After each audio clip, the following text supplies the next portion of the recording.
लघुचाप प्रभाव में 2 दिन जाए ओडिशा रे प्रबल वर्षा 12 जिला को वर्षा पाई अलर्ट करा जायछि। जानंतु केउ केउ जिला को रहिछि प्रबल रो अति प्रबल वर्षा संभावना। तेरे वीडियो को देखिया पूर्व प्रथमे ओडिया टीवी दुनिया चैनल को सब्सक्राइब करके पाखरे आसुथिबा बेल आइकन को बजि दियंतु। आ आपनक अंचल रे वर्तमान केते मात्रा रे वर्षा हेउछि हमकु वीडियो माध्यम रे जणांतु। एठार मु व्हाट्सएप नंबर टी शो करूछि।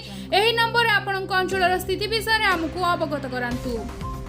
एथर वर्षा रे भिजिबो पार्वण बंगोपसागर रे सृष्टि होइतिबा वेलमार्क लो प्रेशर एबे गभीर घनीभूत होइछि।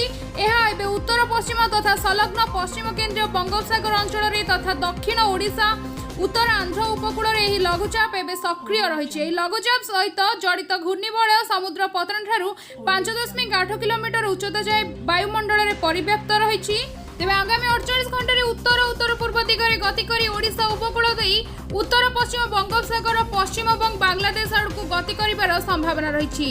यह आगामी 12 घंटा रे अवपात एवं परवर्ती 24 घंटा रे गभीर अवपात रे परिणत हेबार संभावना रही। यार प्रभाव में आसंता 2 दिन राज्यर विभिन्न स्थान रे प्रबल और अति प्रबल वर्षार संभावना।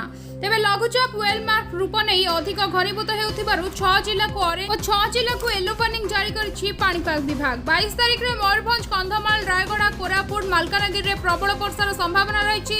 विशेषकर गंजाम और गजपति जिले में 2 दिन धरी प्रबल और अति प्रबल वर्षार संभावना। पुरी जगतसिंहपुर केन्द्रापड़ा भद्रक बालेश्वर रायगड़ा कोरापुट और मालकानगिरी जिला को येलो वार्निंग जारी करा जायछि। सेहिपरि 23 रे गंजाम पुरी जगतसिंहपुर केन्द्रापड़ा भद्रक और बालेश्वर को ऑरेंज वार्निंग जारी करा जायछि।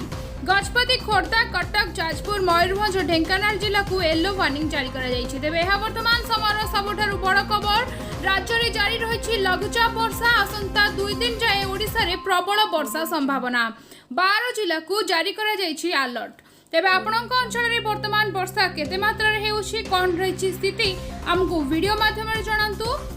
एठार मु व्हाट्सएप नंबर टी शो करूछि। एही नंबर रे आपनक अंचल रे स्थिति विषय हमकु अवगत करांतु। आगो को एमती पाणीपाग रो रिपोर्ट जानिबा पई हेले ओडिया टीवी दुनिया चैनल को सब्सक्राइब करके पाखरे आसुथिबा बेल आइकन को बजाइ दियंतु।